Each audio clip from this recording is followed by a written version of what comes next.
Being a teacher in today's modern contemporary society means preparing students for a plethora of jobs that don't even exist yet. Therefore, it has become increasingly important for ICTs to be used in the classroom to prepare these students for essential 21st century skills. Bringing these resources into the classroom means that as a teacher, you are preparing them for an uncertain future in which many technology-rich jobs may exist requiring these skills. While using various technologies is important, they can also be used and taught alongside relevant curriculum documents, which as a teacher we need to follow. Throughout this video, we'll be exploring 4 software applications including Comic Life, Prezi, GarageBand, and Poplet. Comic Life is an application available for Mac, Windows, and iOS devices. This software allows students to create a variety of text types including comics, information reports, procedural text, and newspaper articles. When using this application, you can either work from a blank document or a template where students can modify them to create their own unique text pieces. Here you can see an example where a newspaper has been created using characters in a children's book. Here's another example where the software has been used to create a poster on how to tie your shoes. For students who aren't as immersed and comfortable with this program, they can select one of the many templates on the application in order to create their piece. However, if they are comfortable with the program, they can create it from scratch, just as this fact sheet on Egypt was made. Overall, Comic Life has limitless opportunities for learning and creation by its open-ended platform.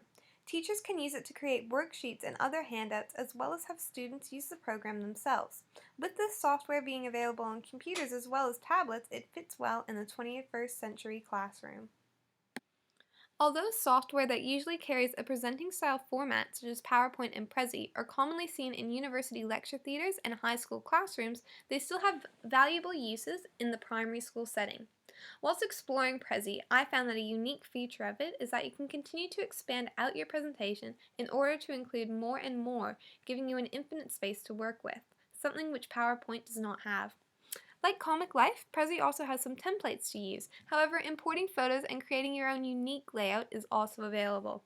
Some uses I found Prezi great for included mapping out classroom heritage using a world map and creating in-depth timelines where students can elaborate on information further than if they were to create the same timeline on paper with limited space. Students may also use Prezi to create online ebooks, such as ones inspired by the Inanimate Alice series, where students interact with objects to tell some of the story. As Prezi is online, you can access the documents from any devices, meaning that if student drives are down in the school, you can still continue to work and even share what you're doing at home. The third software which I explored is GarageBand. GarageBand is a music programming software for Mac and iPads. However, since the Mac version is quite a bit more complicated compared with the mobile version, I will be talking about implementing the mobile version in the classroom. GarageBand allows you to have a variety of instruments all in one device. These can be manually played and layered in order to create and learn songs.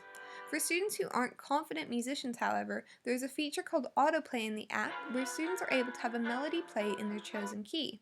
Here are some examples of songs we made using the autoplay feature.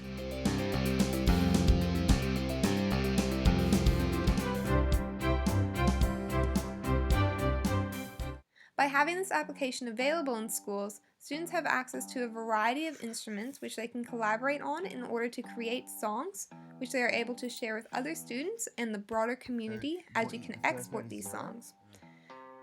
The original creations then can be used to create dramatic effects in plays and productions and teach students fundamental electric music programming skills. The final software I'm exploring is called Poplet. Poplet is an application that lets you create mind maps using your tablet. This application is quite similar to the computer software Inspiration, however has an easy to follow interface where you simply tap to create bubbles or popples. From there, you can connect another popple, add photos, adjust the size, and change the color of your popple. While the paid version comes with bonus features, the free version includes all that you need in order to map and display your ideas and concepts. With this application, you can easily create a variety of mind maps to connect ideas, making brainstorming as a class or on your own simple. You can also create family trees and life cycles easily, as you can see from my example. Using Poplet in the early years classroom can help create word walls for students learning diagraphs, for example, or to help you brainstorm ideas regardless of the year level. Poppets you create can then be saved as images and PDF files for future reference. That is all for my video. Thank you for your time.